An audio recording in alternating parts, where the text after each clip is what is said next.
This is breaking news. Our new Chief of Department, Rodney Harrison, Jessica Corey. We have Captain Tim Hollywood, and we have the case detective, Mike Rodriguez. The individual we have arrested in this horrific case, 38-year-old Brandon Elliott, is charged with a completely unprovoked, violent attack on an innocent, defenseless woman. You've all seen the video. The quick work by NYPD investigators in this case reinforces the dedication of every member of the NYPD and, of course, those on our hate crimes task force.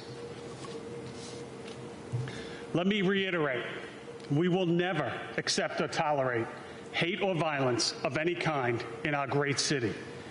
It goes against every fiber of who we are. I want to thank all of the members of the public who reached out to the NYPD via our Crime Stoppers hotline and other means to report any of these acts, and particularly to this case. And that's a good thing, because it helps the greatest detectives in the world do their jobs, and do it quickly and efficiently, as they did in this case. I'll now turn it over to DA Vance to talk more about his work, his office's work in this case.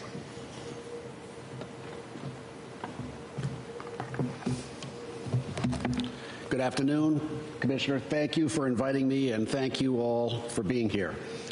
The defendant, Mr. Elliott, is accused of brutally shoving, kicking, and stomping a 65-year-old mother to the ground after telling her that she didn't belong here. So let me join the Commissioner in being clear. This brave woman belongs here. Asian American New Yorkers belong here. Everyone belongs here. Attacks against Asian American New Yorkers are attacks against all New Yorkers, and our office will continue to stand against hate in all its forms. Mr. Elliott will be arraigned shortly in Manhattan Criminal Court on 2 counts of assault in the 2nd degree as a hate crime and 1 count of attempted assault in the 1st degree as a hate crime. If convicted, he will face up to 25 years in prison, as well as other consequences related to his lifetime parole. Additional details will be available in the criminal court complaint, which my office will share once it is filed with the court.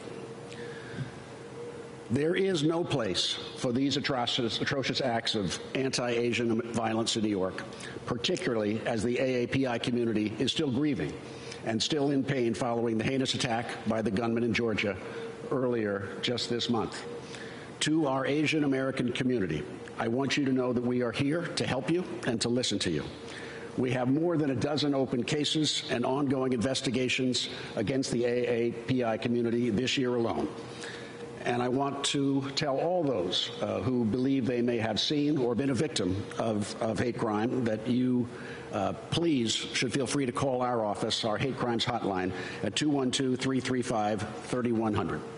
Finally, on behalf of our office, I want to thank the victim in this case for her bravery, and I want to thank the men and women of the NYPD Asian Hate Crimes Task Force for their extraordinary work and their collaboration with our office in this case. Thank you, Commissioner. Thank you. Rodney?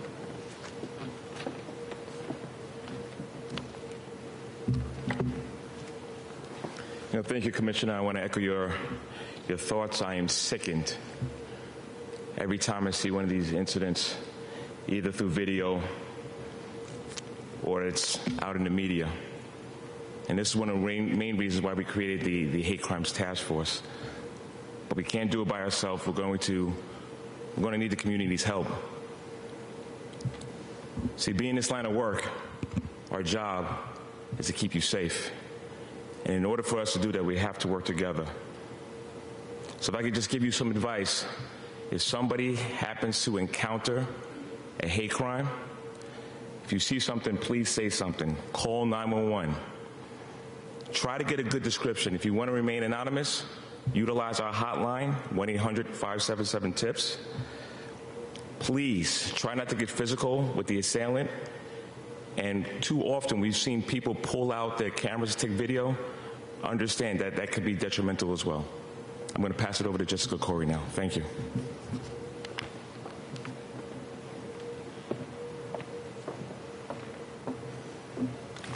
Thank you, Commissioner Shea, Chief Harrison. On Monday, our victim, as the police commissioner said, was a 65-year-old woman on her way to church. We believe the individual approached her, made disparaging comments to her, and violently attacked her, kicking her multiple times, causing physical injuries and substantial pain and suffering. The woman was taken to the hospital. Police officers near the scene got involved quickly. Midtown South Precinct officers were instrumental in the response. Soon after, detectives from my unit, the Hate Crime Task Force, responded. All available officers conduct a canvass for witnesses and video. The NYPD requested attention from the media, and we heavily leveraged social media as well. Multiple tips came in to the Crime Stoppers hotline from the community. The suspect's identity was learned through further investigative work. All resources of the Detective Bureau led to the Bronx Warrant Squad with a photo in hand of the individual, apprehending him without incident at his residence on Tuesday. The New York City Police Department, as the DA said, is charging this individual with 2 counts of assault 2 as a hate crime and 1 of assault 1, attempted assault 1. Thank you.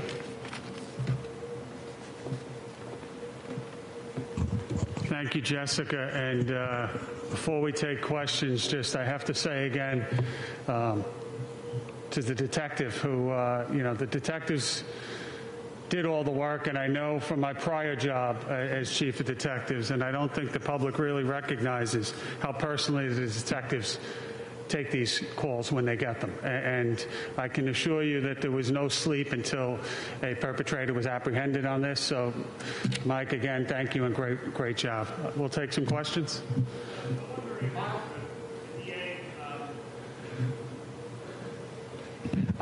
Okay. I'm wondering for the DA, you made a direct appeal for people who feel that they're victims of hate crimes to come forward, speak to your office. Last month, there was an incident. The NYPD charged as a hate crime 2 blocks from 1 Hogan Place, and that didn't stick as a hate crime, even though, the NYPD charged it that way. So how do you make this appeal, given that the office has shown in some instances not to charge incidents that the NYPD deems as a hate crime? This year, we have charged as hate crimes 4 cases. 4 cases have been charged and are under investigation as hate crimes. Last year, against the Asian American Pacific Islander community, we charged 9 cases of hate crime. So I believe, number one, that our office, when the evidence meets the standard that needs to be proven in court beyond a reasonable doubt, will charge the highest available crime that we can pursue to conviction. So to the Asian Islander community, the Manhattan DA's office will receive your complaints, receive your information, and act on them to the degree and to the most serious extent that we can. With regard to the case that you refer outside our office, it is as a result of our investigation. We believed that there was insufficient evidence, either in what the accused said at the time of the incident or after, that enabled the case to be proven as a hate crime beyond a reasonable doubt. There were misreportings in the press about whether or not he was involved in prior hate crimes against Asian American Pacific Islanders. Incorrect. And I think this is one of those cases where the police do a fantastic job. It is our office then that has to evaluate the evidence and determine what can be proven beyond a reasonable doubt in court. I don't think it serves anyone's interest to charge hate crimes when in fact they can't be proven. I think it sets expectations in the community that are disappointed when they are not met. So we will work collaboratively with the NYPD, as we always have. I've said many times I have nothing but the utmost respect for them as partners and as incredibly dedicated civil servants. But there are times when we have to make judgment calls, not in the court of public opinion, what's reported in the press, but what's going to work in a court of law. And that's the basis for our decision in the case that you refer to. If I could just follow up on that and just address that last question for 1 second. There's no greater partner in New York City than the Manhattan DA's office in terms of the NYPD. We work hand in hand collaboratively. We would not have driven crime down to the levels we have over the last period of years without their work. So I stand here with you. I've said publicly over the last week the arrest is the beginning of the work. It's not uncommon to see an arrest charged and then it subsequently be raised to a higher level upon further investigation of both our detectives working collaboratively with the district attorney, or sometimes going the opposite direction too. So that's just that's a fact of life and reality in our world. As evidence changes, as more information is known, and then hard decisions are made. So I would agree with Cy. Thank you. Is there any word on the victim's condition? And also, I know there's a heightened police presence in Asian communities throughout the city. Is there anything from Chief Madry's end on the community affairs aspect of this that's also being done in response? Thank you. There's a tremendous amount of work being done by not only Chief Madry's people, Juanita Holmes' people, and I dare say if I had Rodney step up here, the entire police department. You know, yesterday I addressed a Zoom meeting of religious leaders across the city, and it was a pre-Ramadan conference. And we spoke about Asian hate crimes at that pre-Ramadan conference. And as I look to my left, Captain Tim Hollywood, you know, Jessica is new to the Hate Crimes Task Force. And last year, Timmy and I were in Brooklyn when we had a rash of anti-Semitic hate crimes. And one of the beauties, I think, of New York City is, and it's the message that we just heard up here. The message to the Asian community at this time is you are not alone. You may not see everyone standing with you, but New Yorkers are standing with you. They don't all look like you. The color of their skin may be different. The churches that you worship may be different. But you are not alone, and we are standing together to denounce this. So that goes across New York City. As to the condition of the victim, we last, or at least to my knowledge, we last spoke to the victim yesterday. At the time, she was still hospitalized. Our thoughts and prayers go out for a speedy recovery. I do not know, as I stand here, if she's yet been released. Yes. Oh, thank you. Brendan Elliott is a convicted murderer, accused of, actually, it's convicted of, obviously. How did he get back on the streets? He's killed his own mother. And that's really concerning to know that a dangerous man is out there on a lifetime parole. Your response to that? Yeah, well, I think that that's a question that has many parts and layers that have to be peeled back. I'll say first and foremost, you know, we live in a civilized country. And we have laws, and we have consequences, and we have trials for a reason. The defendant in this particular case was convicted of a prior crime, and he served his time, and he was released to parole. That means something. And I think that anyone given a second chance deserves second chances. I also have made statements, though. I'm in a unique position in several assignments in the New York City Police Department to see the large picture of complaints, of crime, of 9/11 calls, to see what many others don't see. And what I see far too often is recidivists given, at times, too many chances. And what I said this morning about this particular case was, for the life of me, I don't understand why we are releasing or pushing people out of prison, not to give them second chances, but to put them into homeless facilities or shelters, or in this case, a hotel, and expect good outcomes out of that. We need real opportunities. We need real safety nets. We need to work with the nonprofits and hold them accountable and replicate the ones that are successful. But just pushing people out and to think that we're doing them a good deed, I think is misguided. Hi, Commissioner. Hi, Nicole. Just elaborate a little bit on the Crime Stoppers number, the tips that came in to help apprehend this particular suspect.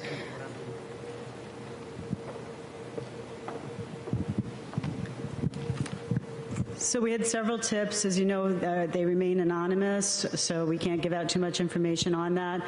But I can say, you know, with social media also, putting out the number, the Crime Stoppers number, it was viral. The first post that we put out on our at Hate Crimes the Twitter account, it's at NYPD Hate Crimes. We had over 4 million impressions of people who saw that one Twitter post. So, you know, the public is out there searching also and, you know, giving us direct messaging us and providing Crime Stopper tips as well.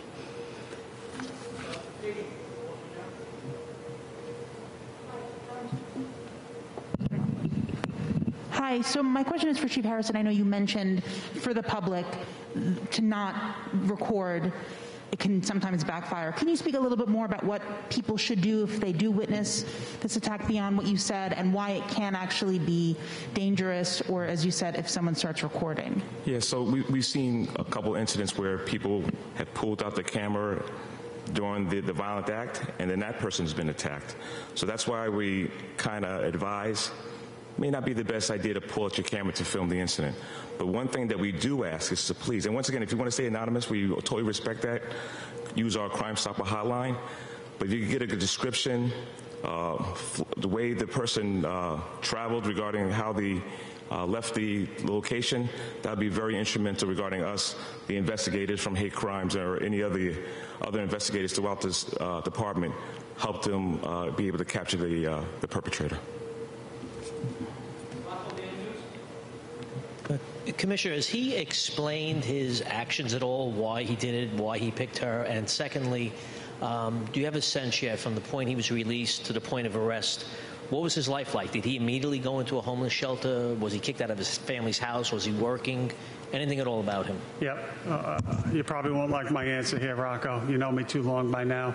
Regarding individual statements or anything else, active criminal investigation. Our priority right now is to make sure that the victim in this case gets justice, and anything that would jeopardize that, I'm going to stay away from. What I will say is we believe at this point in time that she is completely innocent, and this was a completely defenseless woman walking to church, attacked unprovoked.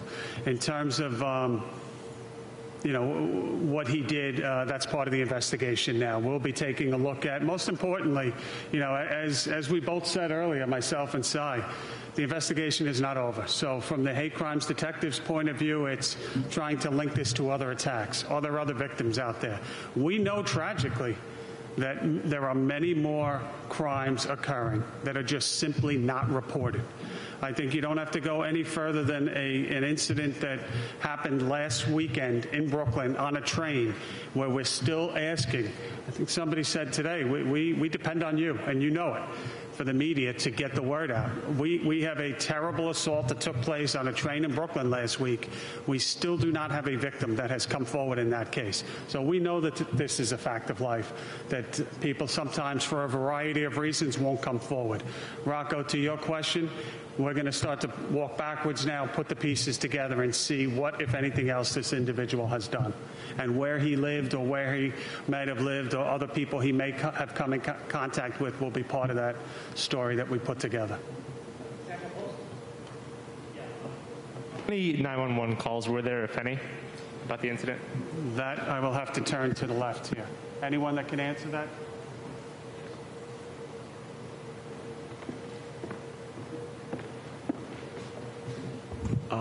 Yes, there were no 911 calls. It was a pickup job by the patrol personnel that were at the scene. They actually drove by and saw the pet.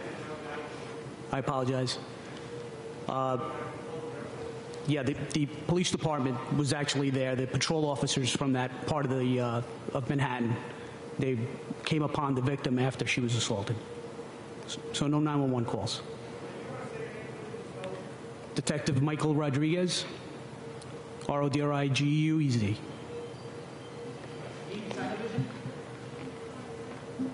Question is that, I'm sorry, is that like the recent cases, the suspects, like, are they going to release without a bail, or, and I'm sorry, one more time? Are they going to release all the suspects in recent cases? Are they going to release without a bail? Are they going to release bail? what? Did you catch that? Without a bail. So, you know, as we said, I mean, this is part of a process. It's our system. There's parts that we like, there's parts that we don't, but we work within a criminal justice system. So we will make, and we work together. You know, Si, do you want to address that one? As to this case? Yeah, we'll be released. Well, at arraignment, given all the facts and background that we know, we will ask for remand, which would be for the judge to impose confinement without the ability to get out unless the judge somehow subsequently decides that bail should be set. So our request, as I understand it, will be for a remand. And also the thing is that, like, you recommend people to call 911, but you want all the people to leave all their informations, like their name and address. How can you protect all these people to not get attacked? Like, how about their safeties? Are you gonna, like, how do you remand their, I'm sorry, what that word? How can you remand all their, like, information confidential? Yeah. Right. So we're going to work within the law. And of course, we ask that anyone to call. You can call 911 and be anonymous. That is a fact. You can do that. To the earlier question about filming, the first thing we want done is call the police. Render aid to the victim once it's safe. If it's possible for you to get information such as a license plate or a description, do that. Do whatever you can with the facts in front of you that you think is safe at the time. To reporting things, whether you're a victim, a witness, or a person walking down the street asked to call 911, please do it. That would be my message to you. And we will do everything in our power legally to protect your identity. There is a process that we'll go through. We'll work with the district attorneys in the case to ask for certain reasons to have information redacted, but we will ultimately do what the law requires. John Boyd, Commissioner, so far it seems the common denominator seems to be homeless people and possible mental illness involved. How can the police department and the city combat such a problem? Yeah, I think we're one part of the solution, John. I mean, I think you hit that on the head. We have seen in some of these attacks some themes coming out. We have certainly seen, I'll turn it to Rodney in a second for his input on this, but we've certainly seen in some cases homeless element, a mental illness, not to say all. We've seen that. We work very closely with other city agencies. We have units that go out and try to proactively address some of these concerns and get people the help they need. But ultimately, everything that we do, from waking up at night to going to bed at night, is strategizing about how to keep New Yorkers safe in a pretty difficult time. Rodney, anything you want to add? Yeah, and you know what the unfortunate part is? Our perpetrators touch all demographics. We've seen them young, we've seen them old, we've seen them black, we've seen them white. I mean, you know, I wish there was a way that we could kind of identify a certain group of individuals, but each one of these incidents are isolated incidents. So in regards to taking a look at what our perpetrators look like and what the motive is necessarily behind each one, I wish I had a better answer for you. Yeah, and just riffing off of John Doyle's question, we were at the shelter this morning. A lot of the residents, a lot of neighbors just don't feel safe, and now the NYPD is no longer involved in security at shelters. And so what's the solution? Well, I think I touched on it in the last answer. It certainly challenges, but it's not that we're not involved. We're always involved in New York City. We're always involved in public safety. So it's up for us. It's up to us to work with these other agencies. It's up to us to be on top of our game when we're holding ComStat meetings and analyzing what's going on in the city. And to go back to John's question, one other thing is, very proud to stand up here and be able to tout the great work of our detectives.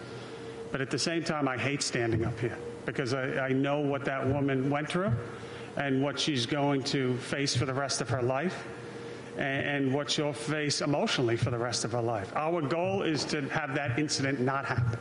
So if we are going to get serious about prevention, you really have to start taking a look, John, at the litany of perpetrators that we are identifying and really looking at what's some common denominators. And what you see is you see smoke beforehand many, many times. You see lower level arrests many, many times. You see open court cases many, many times that, quite frankly, if they were dealt with in a different manner, we would not be standing here now. So that's the frustration part regarding the prevention piece, because New Yorkers need to be safe. Last question, Dean from AM New York. Hi there. So in the surveillance video, we saw an individual who simply closed the door, building employee, and didn't do anything in regards to helping. Could you comment if he actually ends up calling 911 and what he should have done differently in that situation? I don't know. I'm sure that the detectives will be, if they haven't already, interviewing those employees.